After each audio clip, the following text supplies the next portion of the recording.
Ma'am, hindi ko nagamit ang credit card, tas sinisingil nila ako. Pwede ko isoli. Makukulong po ba ako? Oh my goodness, talagang worried na worried tayo. Alright, sige, let us start. So, ang query ni Rochelle Lee, meron siyang credit card, hindi nagagamit, sinisingil ni bangko, gusto na niyang isoli yung credit card. So, makukulong ba siya? Alright, so talagang diretso kulong. Okay, so ganito yan. If you receive the credit card from the bank and na-activate mo siya, okay, meaning to say, you are already obliged to pay the annual fee if ang credit card na yan ay may annual fee.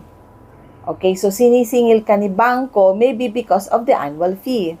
Yun yung reason kung bakit ka sinisingil ni bangko. Probably, charge ka na niya doon sa annual fee. So, ibig sabihin, meron kang dapat bayaran. Ngayon, kapag ayaw mo na, ang gawin mo is bayaran mo muna kung ano yung charges na nandoon.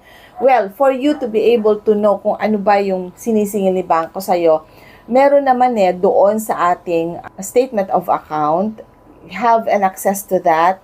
Pwede mong makita yan sa yung app, sa mobile app mo. At kung pinapadalhan ka ni bangko ng email of your SOA or your statement of account, makikita mo rin doon kung ano yung sinisingil ni bangko sa'yo. So, naka-state doon, naka-indicate doon kung yan ay annual fee ba, or baka kasi nagamit mo yung credit card mo, nagkaroon ka ng bill to pay, so mga ganon. Doon sa history ng yung transaction, doon mo makikita kung saan nanggagaling yung sinisingil ni bangko sa'yo. Ngayon, kung gusto mo nang isoli yung credit card, pwede naman kasi hindi ka naman pinipilit ni bangko or hindi ka naman talaga pwedeng pilitin ni bangko na ipagpatuloy yung paggamit mo ng credit card nila kapag ayaw mo na. So, ang dapat mong gawin is tumawag ka sa customer service representative ng bangko na yan.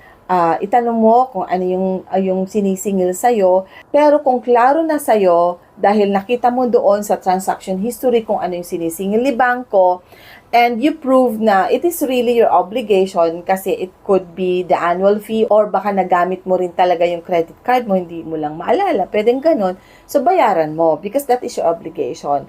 But then again, after paying yung statement of account mo or yung bill na sinisingil ni bangko sa'yo, then you can already ask the bank through the customer service representative about the closure of your account.